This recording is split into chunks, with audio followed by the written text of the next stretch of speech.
change is uncomfortable, and the brain prefers a familiar hell to an unfamiliar heaven.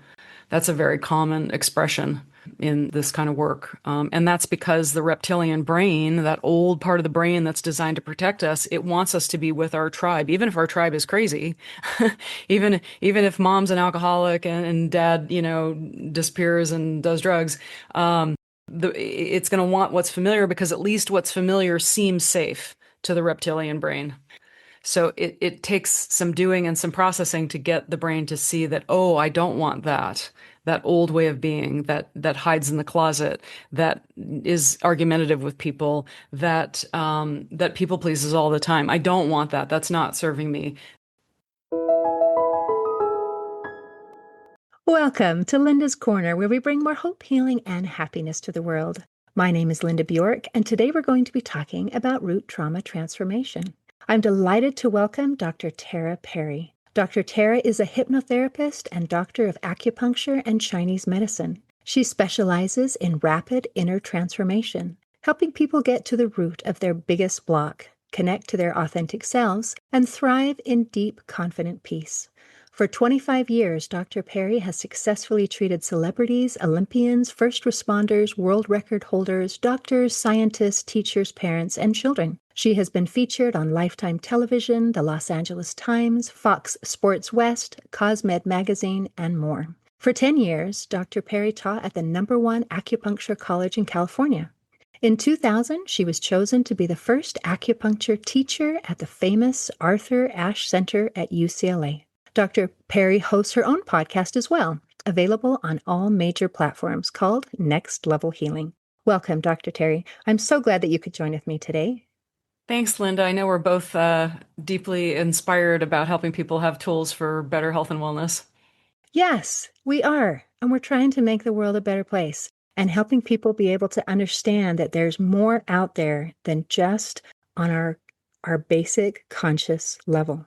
And I listened to an episode of your podcast, Next Level Healing, and I love it. I love the title. And Oh, yeah. in the very title of it, it gives that idea and kind of a mental image that healing comes in layers.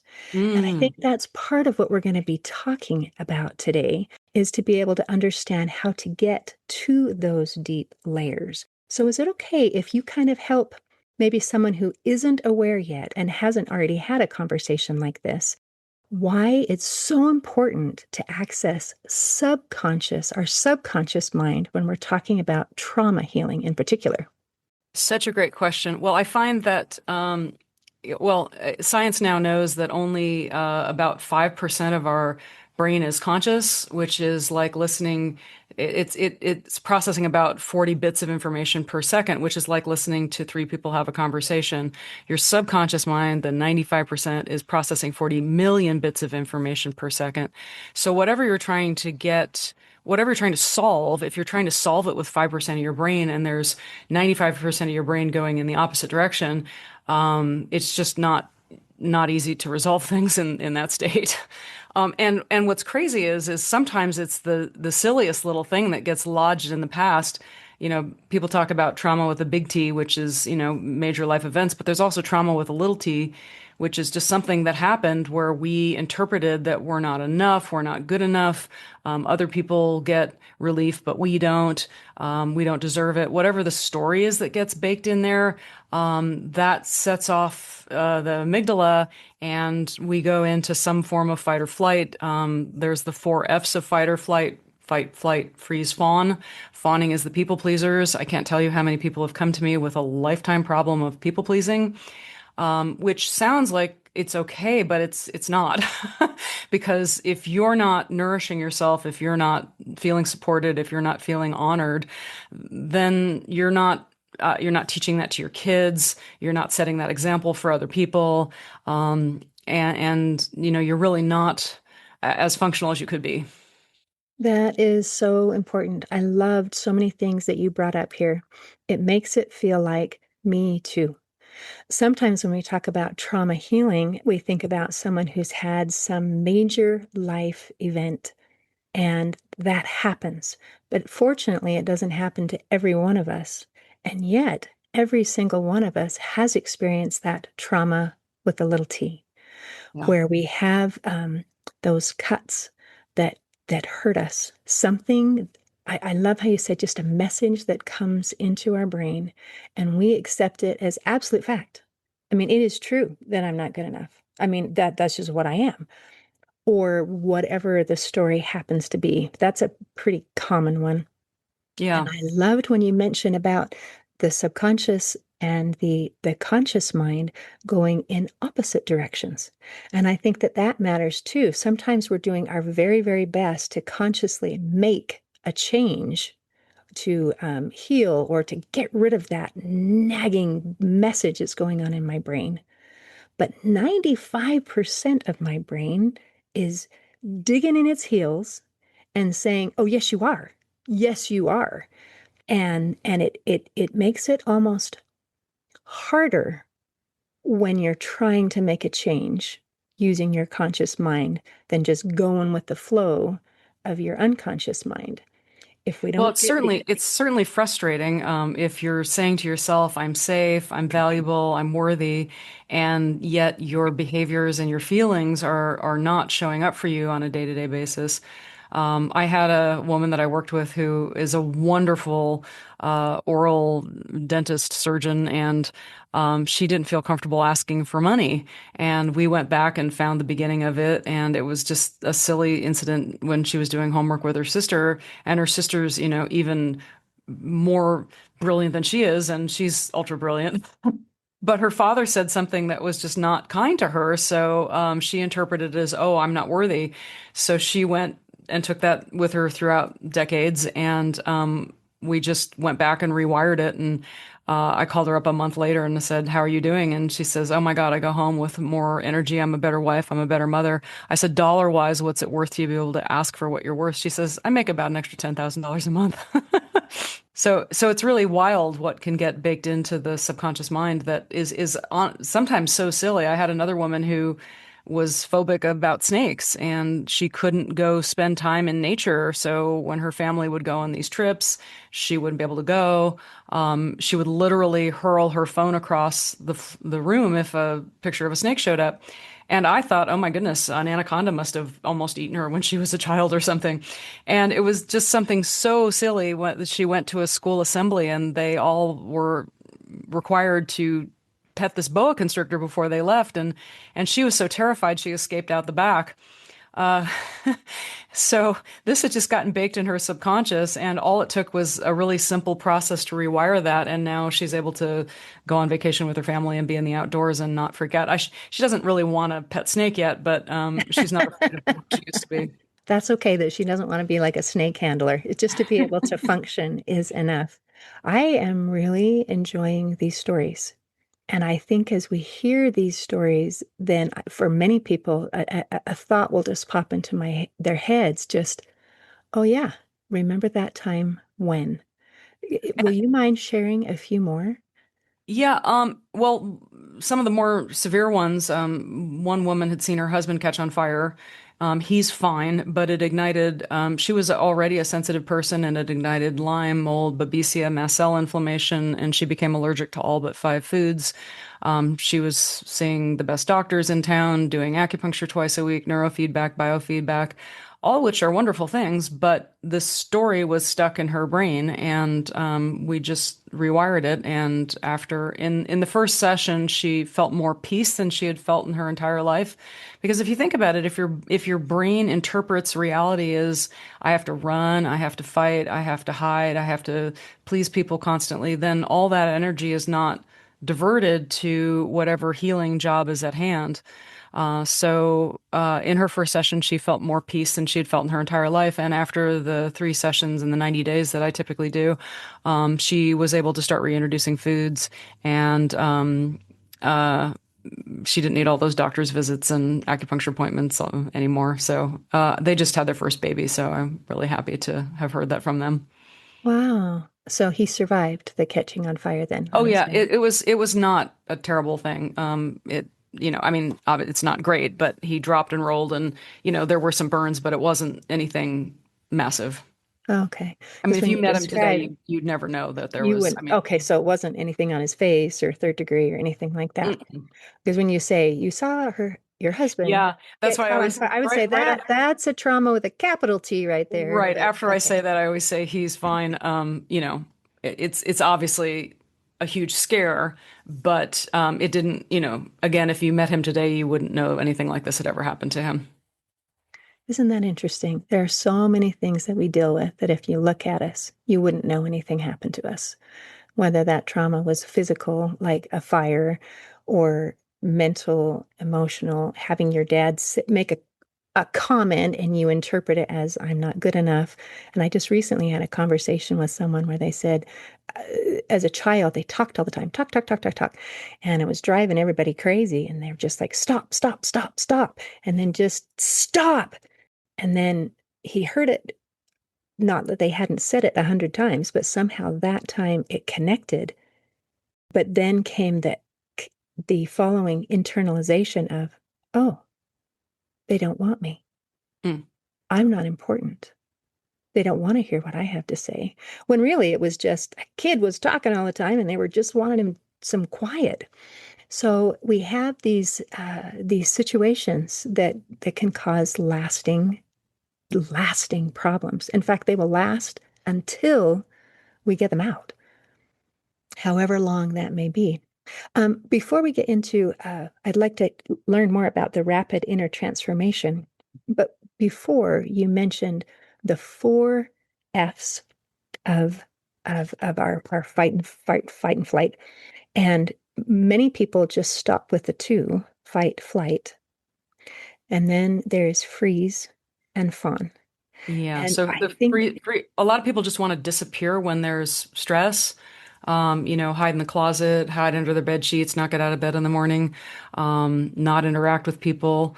Those are the freezing people. And if you think about it, if a little kid is feeling stressed, a lot of times they just want to go hide in the closet.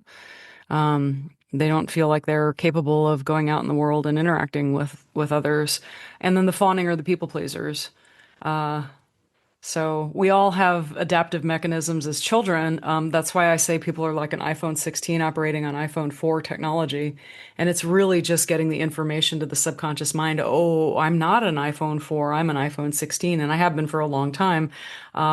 And once the subconscious mind can experience that the iPhone 4 state is inappropriate, it's holding you down, it's like holding onto a hot poker. It'll be willing to drop that, but then it needs a very clear path to where it wants and desires to go.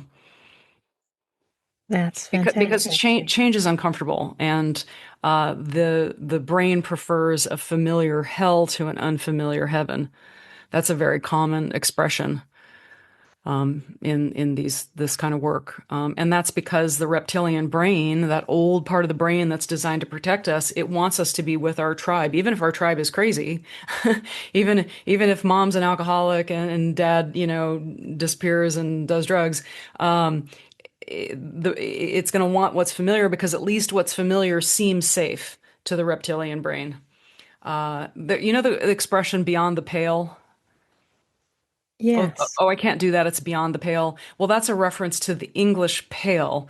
There was a time when the territory was a certain boundary, and if you went past that boundary, that meant being with marauding tribes. You could be robbed. You could be, all kinds of terrible things could happen to you. And if you went out there and you came back, more than likely your own people would reject you because they wouldn't trust you. So nobody ever ventured beyond the pale.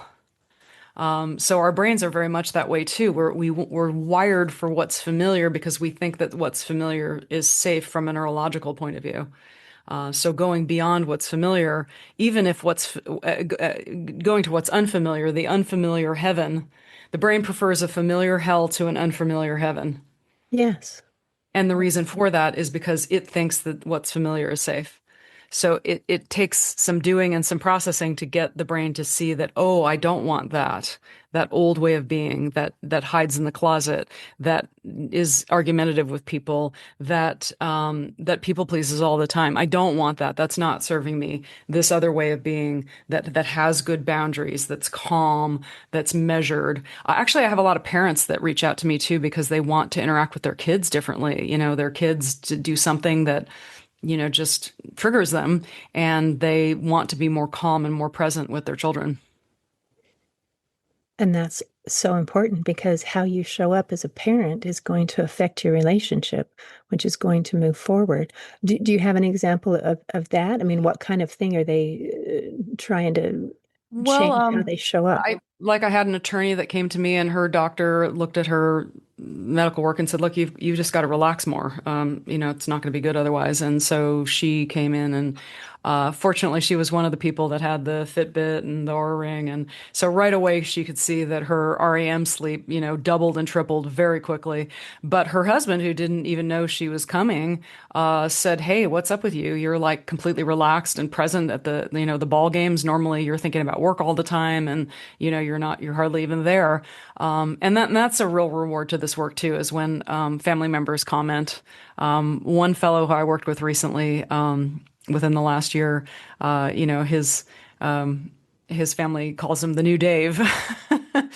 And he's on my YouTube channel. I have a lot of these testimonials on my YouTube channel. That is fantastic. Boy, that transformation of feeling stressed to being able to be relaxed and be present, that applies to so many people that need the ability to just be present and not be thinking about 20 things at once. I think almost everybody can benefit from this work. It has to be enough of a priority that you want to, allocate the time and the resources to doing it. But if you're feeling like you're stressed out all the time and you've done all the meditation and the therapy and perhaps even, supplements or medication, and you're still not able to get to that thing. I have a lot of people who describe them, as learned helplessness that they've picked up, and they never able to get to the bottom of it. They feel like they're running up against invisible walls. Sometimes they have like invisible restraints or invisible hooks in them. And it's just something that, and when we're working together, when we're going back to the beginning and the root of the problem, sometimes it's completely out of left field. It's just something that they never would have expected. Sometimes it's exactly what they expected. But I always say, if your conscious mind could have figured this out by now, it would have. So I say it's like sitting in a movie theater. When we get you into that nice relaxed state, you might remember things. You might go back to certain times. You might have sensations in your body. There's no wrong answer, but a pattern becomes clear, and then we use that to get them that roadmap from where they are to where they want to go. So the subconscious mind can listen to that each and every night as you drift off to sleep. So, I would love to hear more about the process. Is this the 90-day thing that you're talking about? Is that the rapid inner transformation, a Yes. 90-day program? Hmm. Okay. So let's say I've come to you uh, because I'm stressed all the time and I can't be present, and I don't know why. I don't know why. And I love how you said, and if the conscious mind hasn't figured it out already, we need to look someplace else. And that matters because I think we're all searching for answers, and it's so frustrating when you can't find it. So maybe I'm looking in the wrong place. But now I'm going to come to Dr. Tara Perry and we're going to start working. So, what are we going to do? What's the first step? I love that question. And I love to start with, well, what are one, two, or three feelings that you don't want to feel anymore? And people usually come up with, I feel stressed, I feel anxious, I don't feel like I'm enough, I don't feel worthy. Sometimes they just feel numb.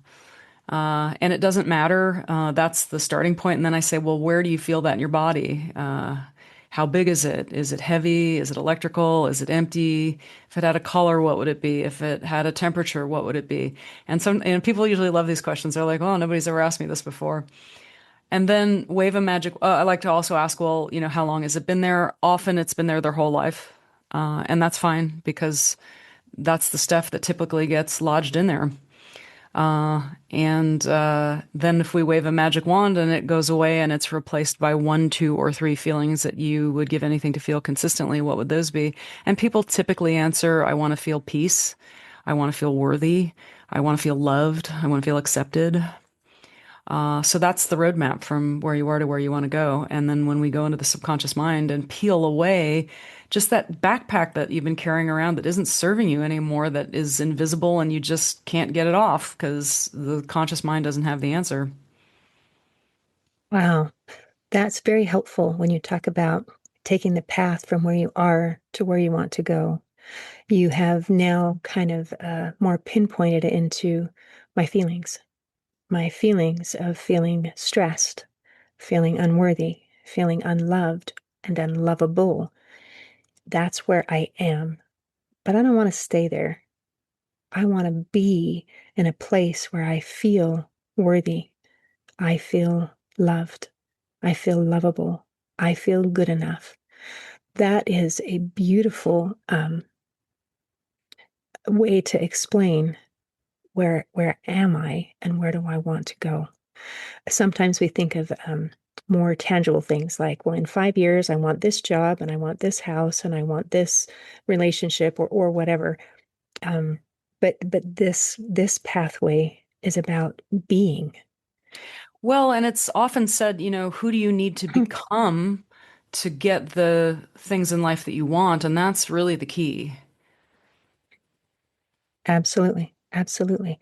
We have to become. And if we try to do something that doesn't feel like it's the real us, then we feel like an imposter. Mm. So, And a lot of successful people do feel like imposters. That's not an uncommon scenario. And that's I mean, because something in the past is saying, look, you're not worthy no matter what you do. Because we got that message as a kid. If you had a parent who was narcissistic or bipolar, or alcoholic, or, it might just feel like no matter what we do, we're not good enough. So we carry that program with us throughout life. And there's just a ton of, I've worked with a lot of high performers, surgeons, lawyers, a lot of therapists. isn't that interesting? Even therapists. Oh, But yeah, especially therapists, because that's why therapists usually go into the field in the first place. right, it's like help me figure out me, doctor, heal thyself. I would love to keep kind of expound on this a little more because this is such a broad topic, something that applies, I mean, to so many people. Something that I do is going to change the way that I feel. If I can just get that promotion, if I can just earn this much amount of money, if I can just fill in the blank, then I will feel worthy. Then I will feel good enough. Then I will feel lovable. And and it does very much apply to high achievers because it's like I'm checking those boxes and I'm doing really good at it. And yet I still don't feel right.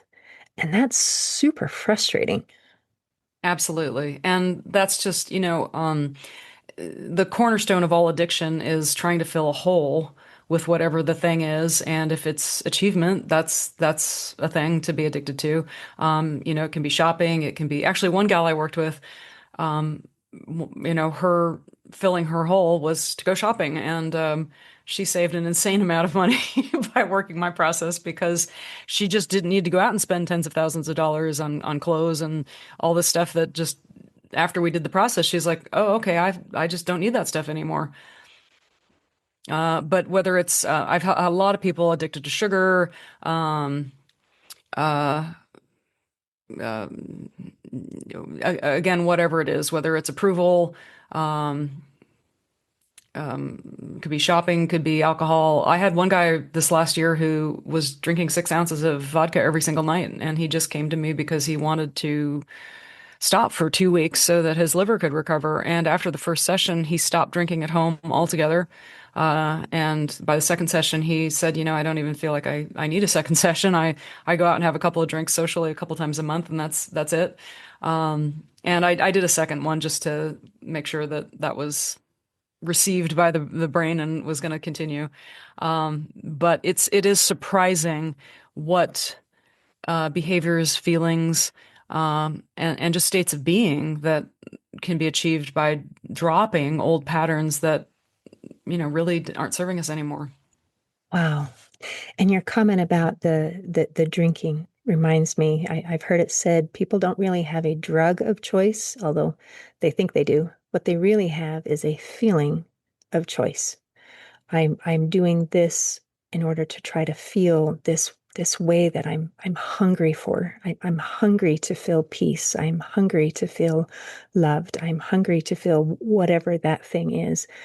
And trying to fill that hole, feel that emptiness, and to become something else.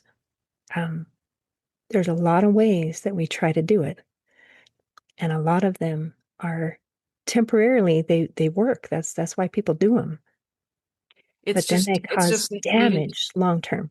Yeah, it's just a desire to change your state. You don't like the way you're feeling, so in order to get from this feeling to another feeling, you do whatever the activity is. It could be sex, drugs, shopping, scrolling, Boy, but a lot of people fit in that category. it never fills the hole. And so it's just, in Chinese medicine, the root of what I did for, 23 years was acupuncture and Chinese medicine.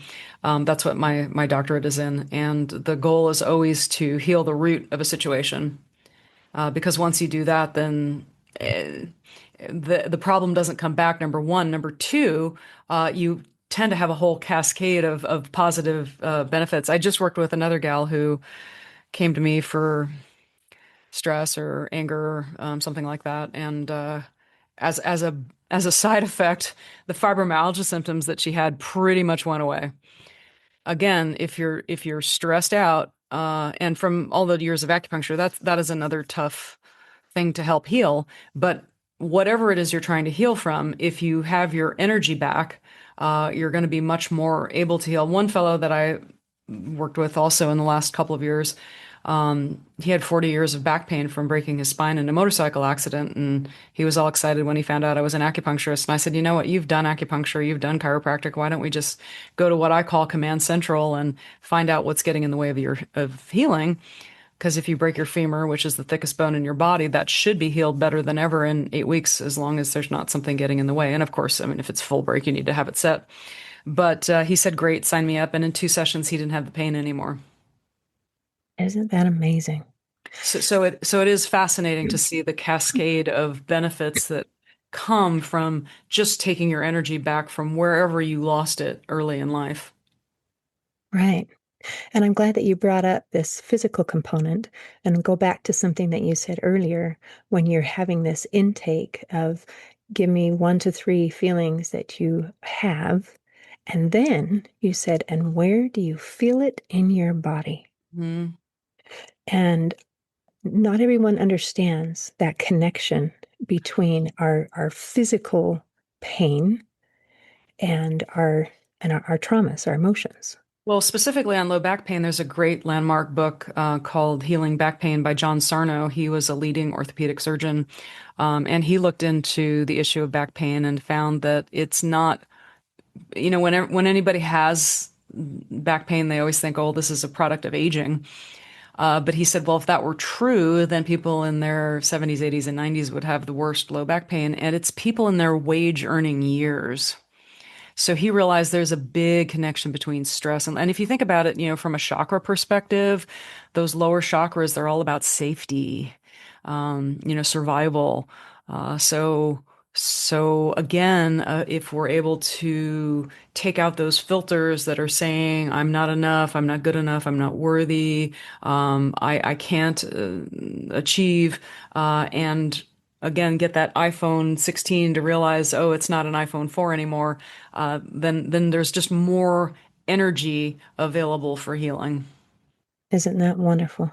How everything is And connected. and Dr. Joe Dispenza is also, documenting a lot of this kind of work. When you get into heart and brain coherence, and again, you're incoherent if you're in a state of stress, if you're trying to fight, flight, freeze, fawn from whatever the problem is, you don't have the energy for your digestive system, your nervous system, and your hormonal system.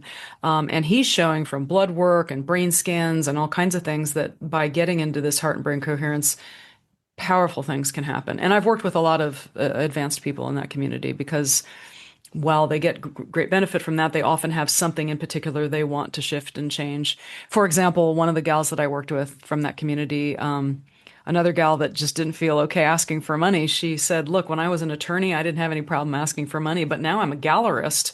And for some reason, I just can't ask money for artwork that I'm selling. So I'm not showing up for me. I'm not showing up for my artists."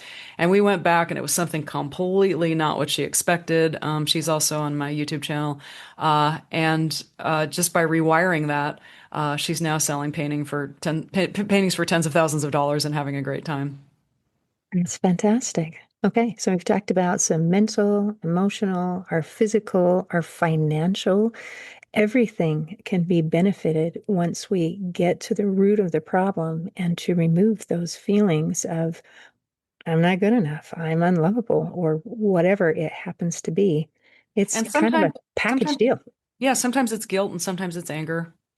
A lot of times it's just lack, like there's not enough. And sometimes people with a lot feel lack. And just because it got wired in there as a child, and once they can take those filters out and really appreciate all that they have, then all of that disappears. Isn't that interesting? The feelings of scarcity versus the feelings of abundance. And your example of even when you have what looks like a lot, if you still feel that scarcity mentality, it feels like there's not enough. Hmm. So that is a beautiful thing to be able to make those corrections as well. Wow, this has been amazing. Is there anything else you want to make sure that we cover before we close today? Well, I just think I always like to say we stand on the shoulders of giants. There's a lot of great tools out there. Uh, I have this picture that I got out of a book. I think it was Donna Gates's book, but it's a camel that's flattened on the ground with all these packs on its back. And people say, "Well, how do I get healthy?" Well, you start taking the packs off the camel. So whether that's negative self-talk, not getting out and getting sunshine and exercise, not spending time with loved ones, if incrementally you just get 1% better each and every day, then by the end of the year, you're not 365% better. You're actually 37 times better because it keeps compounding on itself. So just plug into great information, try things that have been shown to be helpful for lots of people. And if anybody, is interested in having a conversation with me, if they think this might be good for them, they can go to consulttara.com and just fill out about 10 questions and get clarity on what it is they want to shift and change, and we can have a chat. That's fantastic. And can you work with people like we're doing, where we're online, or do you need to be in person? No, that's a huge blessing. I do work with people all over the planet, and I'm very, very grateful that it works. I would say it works as well virtually as it does in person. Fantastic, because I think what you have to offer is needed by everyone, whether or not they actually reach out. They all need it, and hopefully they want it. So thank you so much for the skills and the gifts that you bring to this world. And thank you for this conversation today. Thanks, Linda, and thanks for what you're doing. In closing, I'd like to share a quote from Michelle Rosenthal. She said, "Trauma creates change you don't choose. Healing is about creating change you do choose." Today, I invite our listeners to choose genuine healing at the deepest level. See you next time on Linda's Corner. Thanks for tuning in to Linda's Corner podcast. If you enjoyed this episode, please subscribe and share it with your friends to help us inspire even more listeners.